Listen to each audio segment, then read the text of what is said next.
not be able to stay home, brother. You will not be able to plug in, turn on, and cop out. You will not be able to lose yourself on Skag and skip out for beer during commercials because the revolution will not be televised. It's time to energize a revolution in medicine. Welcome to Third Opinion. We intend to hunt down the cures, provide the evidence, and ask the critical questions that you want answered. The revolution is now. I'm Richard D'Andrea, a medical doctor trained in surgery and conventional medicine, and a natural doctor with extensive experience in progressive treatments focused on finding the cure. You want answers, and we aim to deliver. Nature doesn't specifically want you to die. There's no gene for it. Death, that is.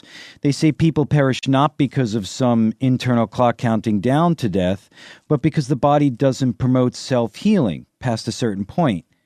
Holding back the clock may be the key, but is there any evidence that anti-aging or life extension treatments work?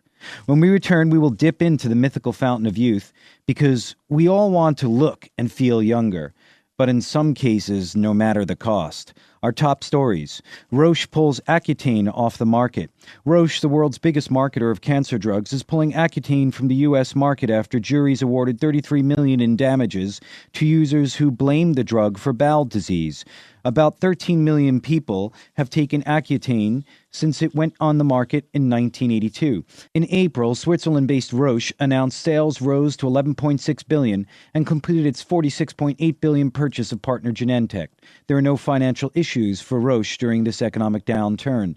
The company faces as many as 5,000 in personal injury claims over Accutane. Some Accutane users alleged a drug maker failed to properly warn them that the medicine could cause inflammatory bowel disease. The drug also has been linked to birth defects and depression.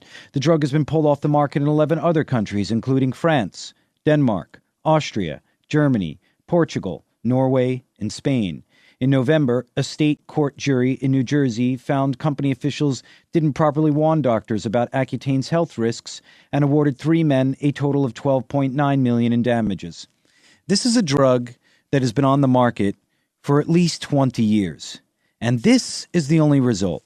20 years, no telling how many people now have irritable bowel syndrome. This is supposed to be a rare condition. I'm probably seeing 2 or 3 cases of this show up in my office every week. And although all of this could be due to side effects of medications, there are no prosecutions, no controls. It's almost as though there's no problem. And without any degree of oversight, it would seem as though these drug companies can simply experiment on the human population and reap in the benefits to the tune of billions. Next story. Botox tax could fund healthcare reforms, off the AP wire, July 2009. A Botox tax could be introduced in America to pay for sweeping healthcare reforms demanded by the president. Patients seeking cosmetic surgery, including breast enlargements, liposuction, and nose jobs, would be forced to pay an extra 10% on their bill. With Americans spending an estimated $10 billion on cosmetic procedures, the tax would go some way to meet the estimated $1 trillion overhaul that is necessary for the healthcare system.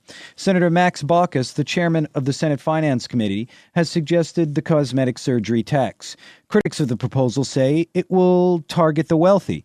This is where I have absolutely no sympathy for the wealthy when it comes to making some allowances. There are over 30 million children in this country alone that do not have health care coverage. I think it is worth sacrificing an extra $100 for D-sized breasts to keep these children in school and to also make sure that they're not sick for most of the school year. Don't you? Baucus also said the tax would be imposed on the most popular procedures, such as breast augmentation. Last year, more than 300,000 women underwent enhancements. The proposed tax would target cosmetic procedures that already are ineligible for medical tax deductions and could bring in $1 billion to those in need of health care, like our children. Next story. Tests raise life extension hopes. Off the BBC, July 2009. A substance discovered in the soil of the South Pacific Islands may help to fight the aging process, research suggests. When U.S. scientists treated old mice with rapamycin, it extended their expected lifespan by up to 1/3. The findings published in the journal Nature raised the prospect of being able to slow down the aging process. We believe this is convincing evidence that the aging process can be slowed and lifespan can be extended by a drug therapy at an advanced age, says Professor Randy Strong of the University of Texas. Rapamycin is already used to prevent organ rejection in transplant patients. In no way should anyone consider using this drug to try to extend their own lifespan. Rapamycin suppresses immunity, says Dr. Lynn Cox.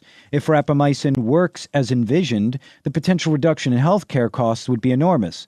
Dr. Lynn Cox, an expert in anti-aging at Oxford University, describes the drug as exciting. Whether it is a sensible thing to try to increase lifespan this way is a whole different matter. But perhaps increasing health span rather than lifespan would actually give her greater long-term effects. All we're thinking about right now is quantity instead of quality. Perhaps if we started paying attention to the individual moments and adding more quality to our lives, to the things that we do, supplementation, the foods we get, we might notice that our lifespans increase. In fact, there was a very famous yogi who once said, "Your life is not measured in the number of breaths you take. It's in the length of each breath that you take."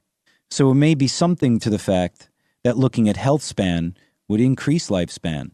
When we come back, we'll be looking at real solutions for real people in the daily grind on how to extend your life, decrease aging, and help yourself avoid some of those chronic conditions that you're seeing almost everybody around you is getting. We'll be right back. Do you ever get the feeling when you visit the doctor or hospital that you're not welcomed? Have you ever spent an hour or more in a sterile waiting room reading out-of-date golf magazines only to be seen by a nurse for 8 uninspiring minutes? Do you feel that you are getting the best treatment for your condition? Do you feel frustrated because you know the doctor knows that another prescription is not going to solve the problem?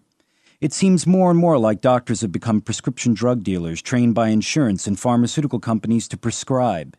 Is it possible that the medical system has been set up to simply manage disease and suppress symptoms instead of getting to the root of the problem?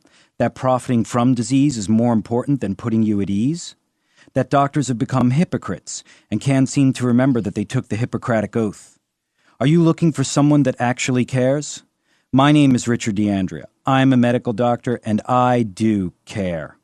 I know that you are willing to take responsibility for your health, that all you need is for someone to help you put together a plan and point you in a direction that works. There is a place for you. You can learn to be your own doctor. You do not need years of training to know what makes you feel better, and isn't it the point to move you from dis-ease to a feeling of being at ease again? You can go to your computer right now and type in this website, naturaldoctor.org, exactly as it's spelled, naturaldoctor.org, knowing that with every keystroke you are one step closer to tapping into the best that nature and science have to offer.